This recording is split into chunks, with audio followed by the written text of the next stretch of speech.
excited about today's guest. Welcome to SheBoss. I am Megan, and I am honored to be here with Erica DeSpain with All Things Madison, owner and author and all of the things, because she does it all. So thank you so much for joining us for SheBoss. I'm super excited to be here, and I've learned so much from you already, just seeing the behind the scenes of how you run your business. I'm inspired by it. So thank you. It's total chaos for those that haven't had a chance to know. Just kidding. You hide it well. I mean, that's the life of an entrepreneur, right? Yes, that's what it's all truth. about. So, well, I'm so excited to just hear your story. And you know, ever since you've started All Things Madison, it's been such an amazing thing to see how you're showcasing local area businesses. You're such a community advocate. I don't know that a lot of people realize that you are actually from Madison, and you left and you came back. And I could only imagine what that transformation has, you know, done to help influence the current status of All Things Madison. But just tell us a little bit about your story and how you got to where you are. Yeah, so, well, thanks again for having me. So I did grow up here.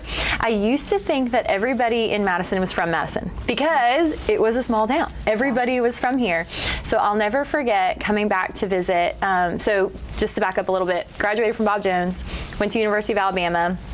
While I was there, I met my husband, who was in school at West Point in New York. He was going to be an Army officer, and we got married after college and then set sail for what we thought would be a military career. And I was excited about it because I was ready to flap my wings and get out of Alabama, and it really fit my personality well. But after about 8 years, we decided that we were ready to put down roots.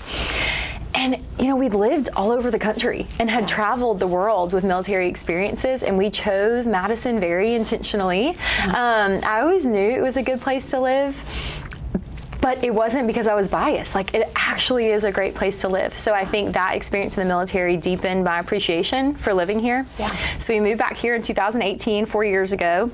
We had 2 daughters at the time. We now have a 3rd. So we have our complete family, and we love living here. So I started All Things Madison 2 years after we moved back to Madison because I saw a hole in the market, and 2.5 years later, we're still rocking and rolling with the business. So I love it so much. And you've really created such a niche. Like, there isn't something like All Things Madison here in North Alabama that's really, and again, you lead with the desire to showcase local business and support local business, which is critical to the lifeblood of our community. So, so what drew that passion out of you? I know you're a writer and you're a creator at heart. So what was it about the community that really inspired you to want to take that path?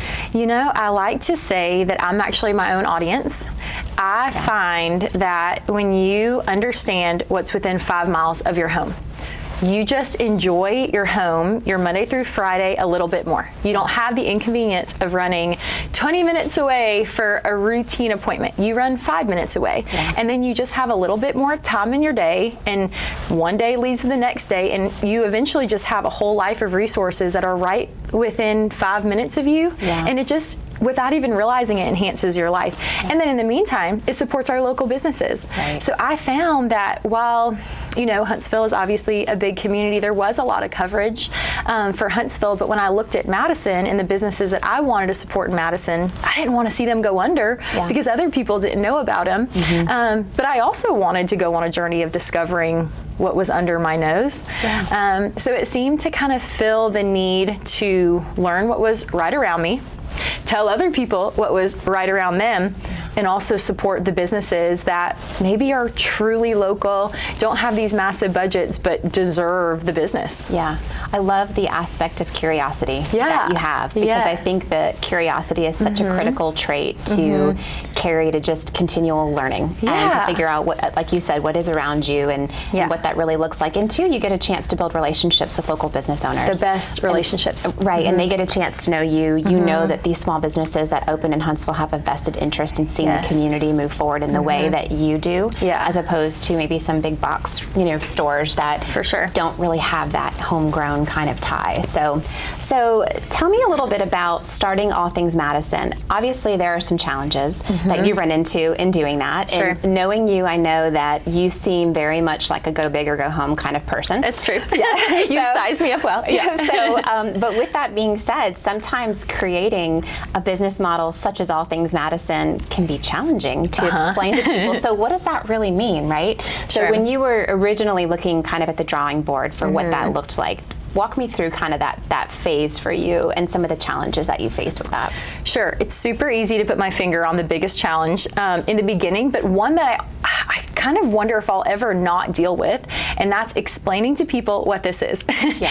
And really at its core, I understand that question because I didn't model my business after another business. Yeah. Now, did I invent the wheel when it comes to being an influencer or being media? Of course not. There have been plenty of people that have come before me who cover their local businesses or whatnot, but I knew that what I was doing was kind of half media, half influencer. It was going to be very first person and writing from the place of, hey, I live here too. So I'm showcasing your business, but also I'm not just in it to grow your business. I'm in it to provide a resource and answer questions for community members. So I look at those two audiences. So I think that's always been my biggest challenge is explaining to people that, hey, this avenue of advertising, it works. Yeah. Yeah. It's proven super effective, but I understand that it's non-traditional. Mm-hmm. So what can I do to just help you see what that would look like to work with your business?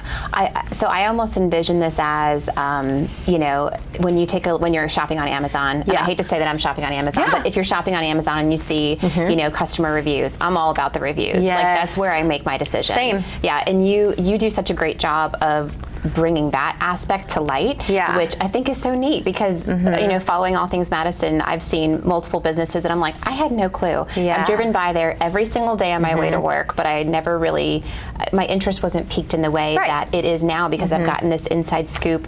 And you're going in and asking these questions that maybe as a consumer you don't want to ask, right? Or you don't have the platform to ask. Right. I am very comfortable with going in, and I always, one of my lines I repeat all the time is, please excuse my ignorance, but because I'm not an expert in your field or in the field of lip injections or the field of boutiques or any of those things. So, but the thing is I realize that my audience isn't either. So if I have questions to understand someone's business, they do too, and I have that platform to ask. So I'm going to ask them so that I can then educate the readers who are just like me, who they may not shop there or go there because they don't understand, and I'm going to clear all that up for you. Yeah. So tell me a little bit about the value benefit that you've heard from some of the clients that you support. I'm curious to hear, I mean, I would imagine the return on, I don't want to say return on the investment, but the return that they get in partnering with All Things Madison is massive because you're really able to open their brand up to an audience that perhaps would never get a chance to see it. So to share with me a little bit about what you've heard from some of your clients about that. Sure. I would say there's two answers to that. One of the most frequent responses I hear from a business after I've written a website article in specific is that most of them have never had their stories told. That they have never had someone look at their business or their journey from just an outside point of view. An unbiased perspective. So what I do is I go in and I ask those hard questions that maybe they've never really thought about or they've ever pieced together how they really did get from A to B to C to D. And then I write it in this story that makes sense for my readers. But also to them, they're like, this is such a gift to us. Someone just shared our story and they get how hard that we've worked to get here. And as a business owner, that's a really hard thing to do. Because you're so closely vested to it. That's really, we find that a lot with our clients where, I mean, it's just talking about the storytelling aspect of how they came to be and taking the values that are just words on a wall and actually filling in the blanks. That way people can understand how to connect with them. That's difficult. It's not easy. Well, and writing the articles takes, I mean, starting from interviewing them about their story to actually releasing the piece, it may take me 10 to 12 hours on one story because this is their story.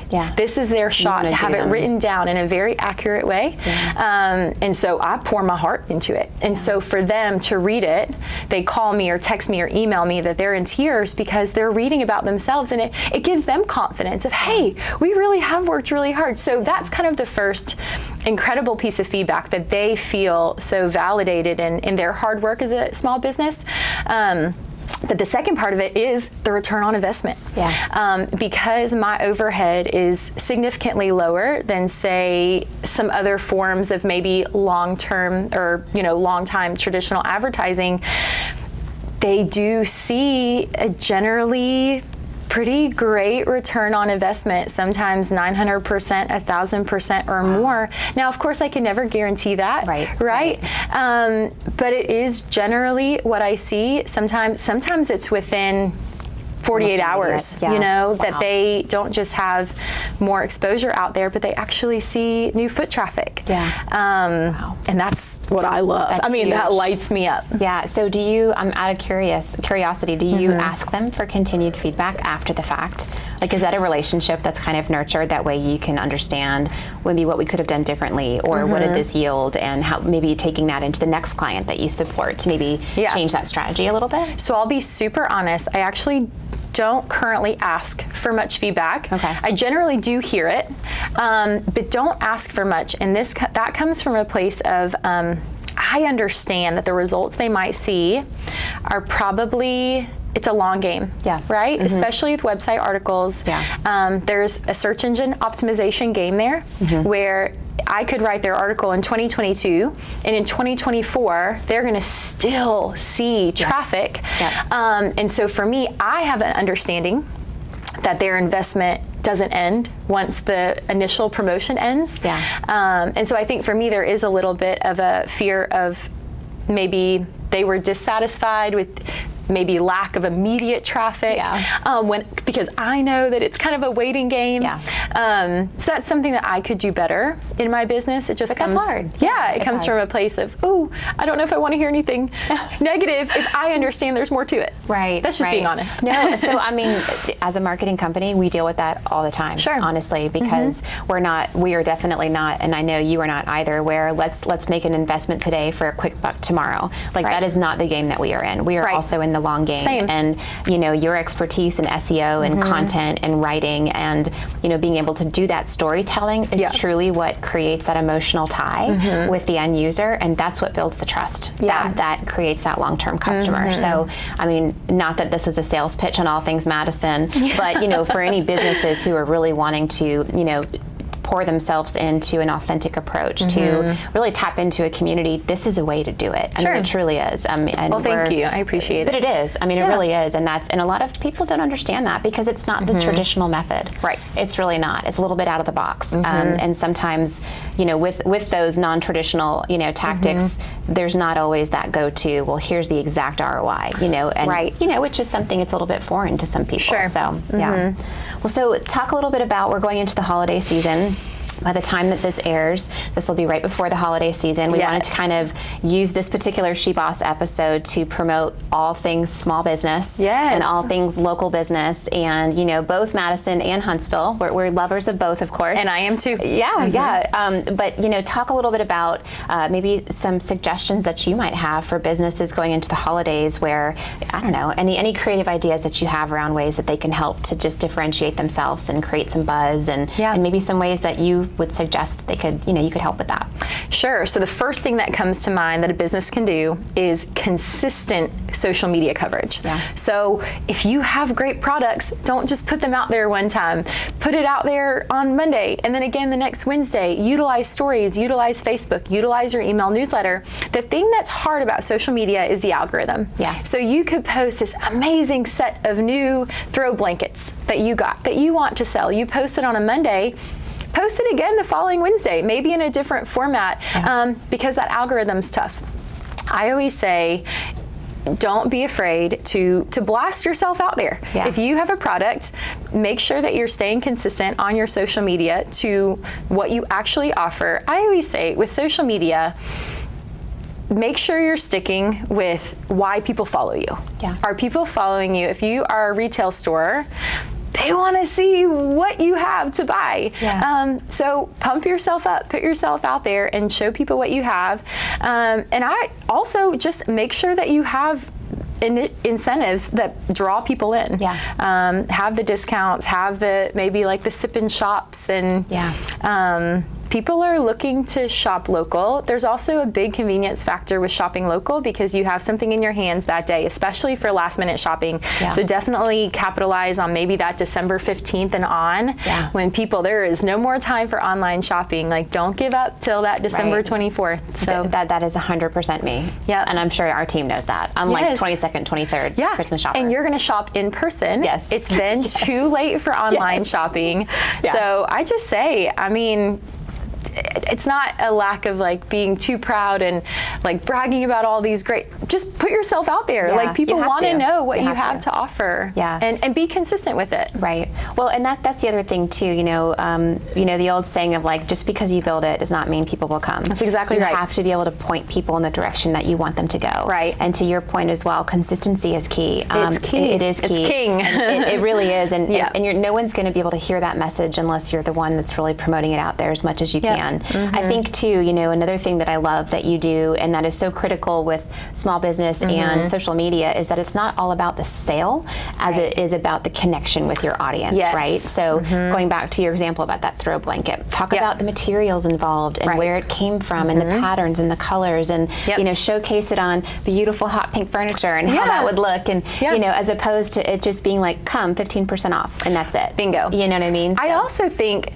about who would be a recipient of that blanket. Yeah. Okay, if you could picture buying a blanket for your grandmother or your niece, imagine gifting your niece this blanket and the two of you are gonna watch movies together. Really, it really goes back to, for me, I'm very relational. I think if you can humanize something, really have people put themselves in the position of actually utilizing your product or booking your space, where they can see the value of it, they're much more likely to say, okay, I could see myself buying that or reserving that or doing that. Yeah. Now I'm going to make the call. Now I'm going to go on the website. So I agree. Doing more than just the blasting it out there, but put a little work into it. Exactly. So let's talk a little bit about what does the future look like with All Things Madison? I know you've had some exciting things unfold recently. Yeah. So talk to us, and I can't stand when people ask this question about, well, where do you see yourself in 5 years? I'm like, I'm going to get through the week and I'm going to focus on making, there are plans, but in this business, opportunities come your way left and right. And if they make sense, that may completely transform the direction that you go. Maybe, maybe not. So what's sort of next with All Things Madison that you have going on? Yeah, so the thing is with All Things Madison, it is a digital platform, right? So if you look at where social media and websites and search engines and email newsletters, those things have all taken on a whole new life than they did 5 years ago, right? Users use those platforms in way different ways. And I know that in 2027, right, those things are all going to evolve even more. I'm sure there will be things that we could not have dreamt of that will have evolved. So what I'm committed to, regardless of what changes take place in the interwebs, staying on top of it. Yeah. Being one step ahead, having that growth mindset, continuing to learn. My number one job is to be an online resource for people that live in, work in, or visit Madison, period. However they are using the internet, I want to be in front of them, giving them authentic resources for how to discover the community around them. Yeah. So I'm committed that regardless of what the internet looks like in 5 years, I want to still be on my A game. Yeah. We recently went to a social media conference a couple of months ago, and there's a lot of conversation around the metaverse and the future of the metaverse and what that looks like. And I think for what once was a sleepy little town of Madison, that's a pretty heavy lift to try to wrap your head around and kind of figure out. So it will be very interesting to see what the future of digital looks like over the next couple of years. But there's no doubt you'll be right front and center in the middle of it. So well, and I think the other thing is that we are constantly trying to grow new arms of the business, right? I think as an entrepreneur, you never want to put all your eggs in one basket. Yeah. So while yes, website articles are my bread and butter, I'm all over social media. We did launch a merchandise line, just to let people have an opportunity to buy things that are specific to Madison, that are kind of fun. Yeah. There's not much profit in that, right? That's not really the goal. It's more of offering our community something that's fun. They can buy a Christmas ornament or a mug, or hey, realtors can purchase a ton of items to welcome, their client to the community. We are starting a subscription line where people pay a small fee per month and receive all these gift cards where they can go, not coupons, gift cards where they can go explore the community. A win for all people. We look at everything we do through the lens of, is this great for residents? Is this beneficial for them?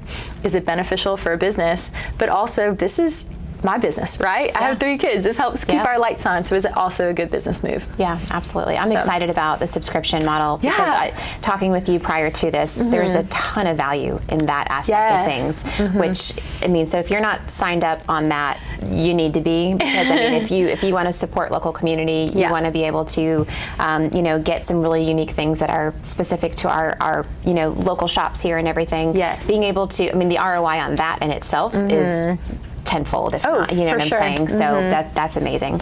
So let's switch gears just a little bit, and I'm curious about, I want to hear about, not that you have these in your world, so I don't know if you do, but any of the haters that look at the world of influencers. Sure. And how do you overcome that, not only as an entrepreneur, to really stand your ground, and because you are an entrepreneur, you are CEO, you are running this business that is a very successful business, and that's hard for a lot of people to sometimes understand what that means. And don't want to dive into the world of influencer marketing necessarily, but just some of the challenges that you faced, how you've overcome them, how you've overcome them as a mom. Yeah. I think that's a huge thing. You have 3 young kids, all under the age of 10. Yep. Holy cow. So like, I don't know what you have for breakfast every morning, but I need to get some of that. Like the same thing every morning, because it's one less decision. So what is it? I have just a protein shake with almond milk. Okay. All right. I'm curious. That's it. So, and I would love to hear, so let's talk about that. Okay. Some of the challenges that you've overcome, and then I would love to hear about some of maybe the routines that help keep your life in order. Yeah, those are good questions. Okay, so I am a why person. I learned in college, I actually got a degree in secondary education, English, and journalism, and I learned from a professor that the best way to lesson plan for your high school students was to backwards map. What do you want them to learn? What do you want them to do? And then you plan it backwards so that you know that end goal is achieved. That has rippled into every aspect of my life. Personally, professionally, just with vacations. I mean, I always backwards map. And it kind of works, because you do end up achieving a goal because you have a goal and you actually made a plan to get there. So I think for me, when it comes to my business, if I ever do receive criticism, I don't want to say, I mean, I'm so grateful. I don't feel like I have many verbal haters per se, but I definitely would say I have people who occasionally will try to catch you, like, oh, gotcha, or they try and challenge you, right? Yeah. And for me, while yes, it obviously catches you off guard, you're a little bit like, wait, that was unnecessary. Yeah. I do feel like I'm able to come back and justify why I do what I do, because there's very few things that I do that I don't have a reason. Yeah. I'm very big on consistency in all areas of my business. So I do feel like when I have some people that maybe just don't understand that, I'm able to come back and kind of have the last word. Yeah. And also understanding that there will be people who maybe they just flat out don't understand what I do, and that's actually not my job to explain it to them. That if what I'm doing is working for my audience, for the people who are my audience, because not everyone is into everything, right? But if I'm serving the people who are genuinely interested in what I'm offering, just being confident in that. Yeah, absolutely. And knowing that I'm doing the right things and serving my community. And sure, it's no fun when people are negative, but you've got to have a little thick skin. Yeah, you do. You have to have very thick skin. Yeah, for sure. This is not having a business is not an easy feat by any means, and trying to do that while you're balancing, you know, married life and motherhood and all of that kind of stuff. So talk a little bit about, you know, some of the routines that help you, you know, keep that straight in line. And I know, you know, having 3 kids, they're a little bit older, so they're more self-sufficient. Still 3 kids though. But having 3 under the age of 10, I don't know that I would be sane and looking half as decent and beautiful as you do on a regular basis. I'd have like eggs in my hair and all sorts of crazy stuff. So, but like, what are some of like maybe 3 or 4 things on a daily basis that you're like, without a doubt, this is what I do, helps me run through the day, one less thing to worry about? Yeah, so I would say my Monday through Friday look the exact same. Yeah. every single week. There is very little differentiating from that. I think the first thing that I do that's always a piece of advice for people who work from home or entrepreneurs is consider this a job. I think there's this misconception that if you work from home or you work for yourself, that you have this endless flexibility, right? And the thing is, you do have flexibility. You understand. Yeah. However, if, say, I have a girlfriend that texts me, hey, I know you're working from home, or I know you can take off because you're your own boss. Whenever do you you want, want to right? go to lunch at 11? Say I take 2 hours and meet her for lunch because I can. I have 40 hours of work to do. I actually have about 100 hours of work to do, right, as an entrepreneur. Yeah. So if I take 2 hours for lunch, when am I going to do that 2 hours of work? Because it doesn't disappear, right? So am I now going to do that from 9 to 11 p.m.? That's not good for my creative space. That's not good for balancing time with my spouse or my children. Yeah. So what I've had to learn is that I have work hours unapologetically, and that those are flexible for the right things, but that generally I work 8 to 3 every day without question, and then I have those extra hours where I do some work on the weekends for various projects, but that's selected carefully. Yeah. So that's the first routine. I love it. So you're setting your own boundaries, regardless of for sure the structure. Maybe that is viewed on the outside as being more flexible. Yes. Yeah, which is great. For sure. Another routine is that I utilize, so I'm most creative. My brain is most on in the morning. So identifying when you are on your A game, and then taking your hardest projects that require the biggest parts of your brain, and doing those during that time. Yeah. So for me, that is 8 to 10 a.m. That is when I could run a marathon mentally, right? Yeah. So I take the hardest things that I have that day, or the most important tasks. Those happen 8 to 10 a.m. Yeah. And I know that about myself. But so many of these things just take time and trial and error to figure out, which is the beauty of sticking with your business, right? Because there's certain things you just can't learn without time. Right. Well, and that consistency of getting yourself into that routine as well, I bet is extremely helpful. That way you're not having to, reconfigure the schedule or the agenda or your priority list. Like, you've already got it. Okay, from 8 to 10, this is my window for X. And then from, 10 to 12 is, my time for this. Yes, for sure. I would say the other part of just routine is I have invested financially in things that make my business easier. Yeah. So just certain online platforms. I have a director of operations that I hired about 3 months ago, and having very specific ways that I utilize those that then go back and help my business so that I can stick to those work hours. What is your most favorite? What could you not live without as it relates to that? Sure. So right now I couldn't imagine living without Slack.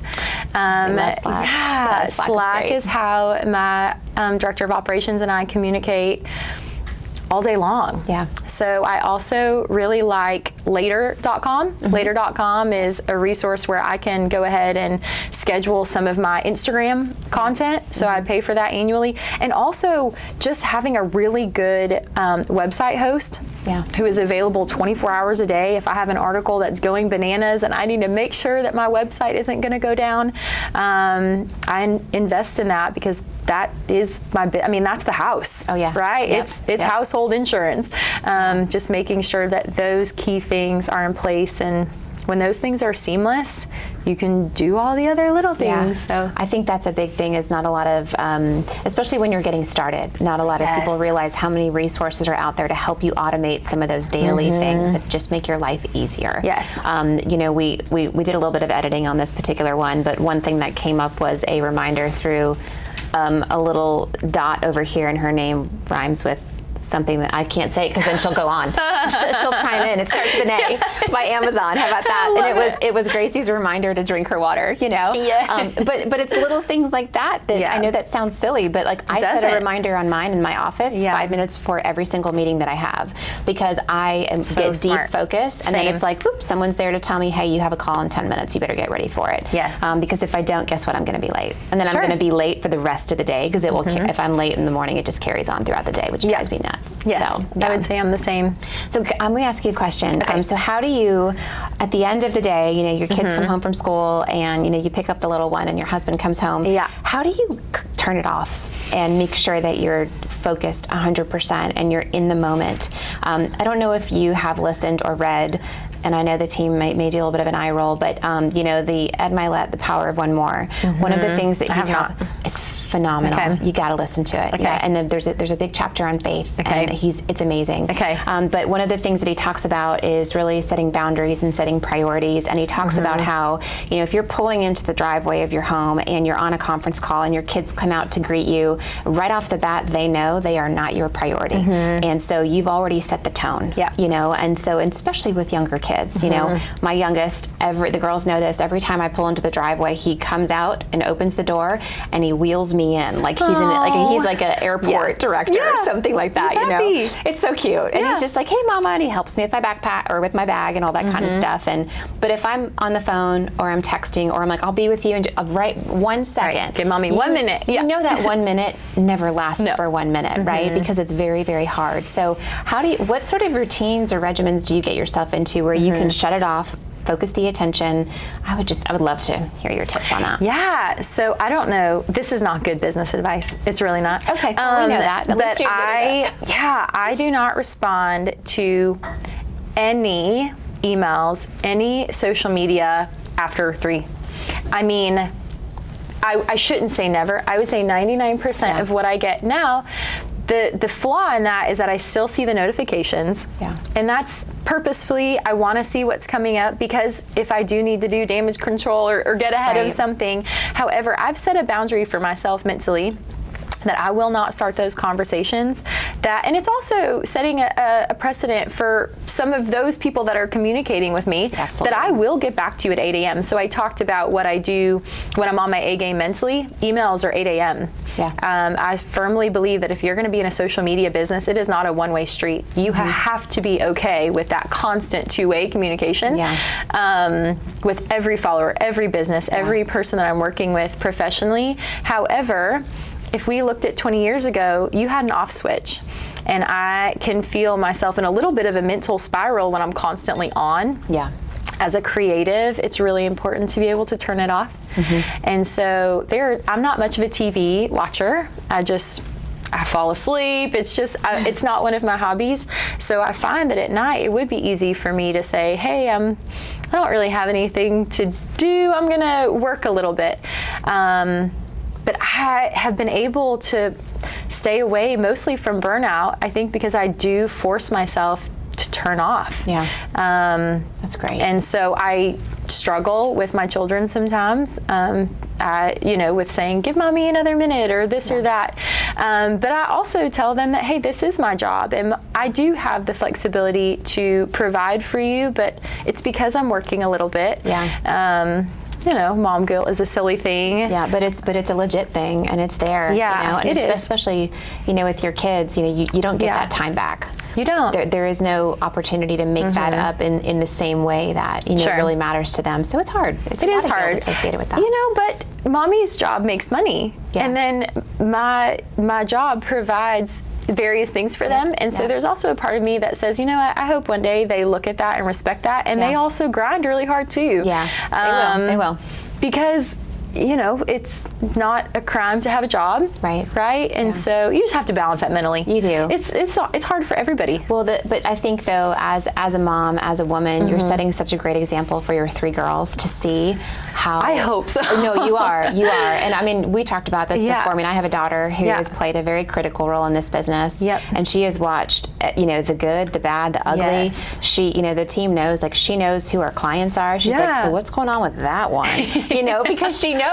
She hears about it, and but that, regardless of us seeing the return immediately, they learn a lot from that, and they really do see how that gumption and that drive and that motivation, and the fact that you're getting up at the butt crack of dawn, and sometimes you got to stay up really, really late, and that I think that persistence really allows great qualities to be developed and strengthened especially within young girls. So I hope so. Yeah, they're young, but we'll have little SheBosses someday. I know, they can do whatever. I mean, this is the age of the side hustle, the entrepreneurship.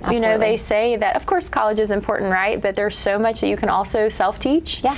And so I hope for our girls that if there's something they want to learn, however method they want to, that they find the resources to do it and then do whatever they want, because we live in an age where you really can. You can, yeah. So I love this community, and it's like this across the board, but this community is so receptive and supportive of entrepreneurs. Yes. And I mean, having the resources here where you don't have to do it by yourself. And I think as, you know, you and I share very similar personalities, I think, where it's like, well, I need to do it all. I need to have control and understand it, right? Yes. And you're like, well, I can, but I'm going to die at a very young age, and I'm going to drive myself crazy. Yes. So, I mean, you have to really realize, let me put my focus in what I'm really good at, and then lean on resources that I can trust. Yes. That way you can be able to be the good mom, the good wife, the good spouse, the good partner, all of those things. Yep. So I have one last question for you before we kind of wrap up. Yeah. So if you were to sort of look back, you know, at the earlier version of Erica, maybe 10 years ago, you know,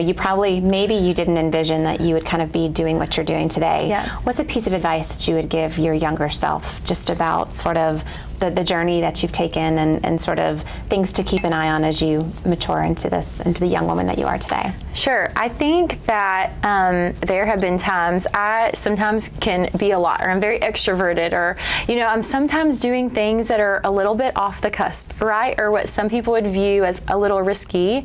And there's been insecurity in that, right? When people kind of side-eye, oh, she's going to go do this national public speaking thing instead of just working the traditional job, or she's going to go do this or do that. That seems a little risky or out of left field, but the things that I've always done have utilized my talents, and they're things that I care about, and I've had a lot of fun doing them. I've just felt insecure about them at times and how non-traditional some of my paths have been. And so I think I would tell myself to not be so insecure. And that if I understand what lights me up every day, that I know brings value to other people, that I know utilizes my talents, to just go for it. Just do it. Right? And also, if you're doing those three things, let go of being such a planner.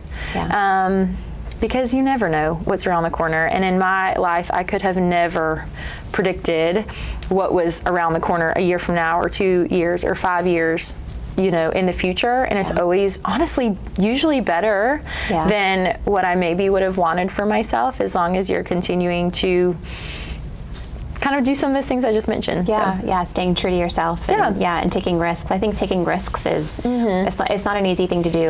You know, but the more you do it, and the more you realize that the world doesn't collapse, and you have people around to support you, you build that confidence more that allows you to do that. So that's a great piece of advice. I think educated risks. That would be my thing, is take risks that are well researched, where you have all your ducks in a row, even if they're a little misunderstood. If you have your ducks in a row, go for it.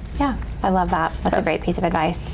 Awesome. I can't wait to see where things are going to be in the next few years for you and All Things Madison. Well, and same. Oh, I mean, and you know, for those that aren't familiar with the community here, I think we're the fastest growing zip code in the state of Alabama, have the best school system. Number one school system, which is insane. So that makes me very happy as a mom, and having 3 kids and 3 schools, which is fantastic. I know. I mean, it's just awesome. So thank you so much for everything that you do for our community, and it's been awesome to get to see your journey unfold and just get a chance to know you. You're the epitome of the florist SheBoss. There's no doubt about that. Well, I know. I have felt a lot of support from businesses like yours, and, you know, entrepreneurs like you, and I have so many great mentors, and that's crucial. So thanks for having me. Absolutely. Thank you guys so much for joining us.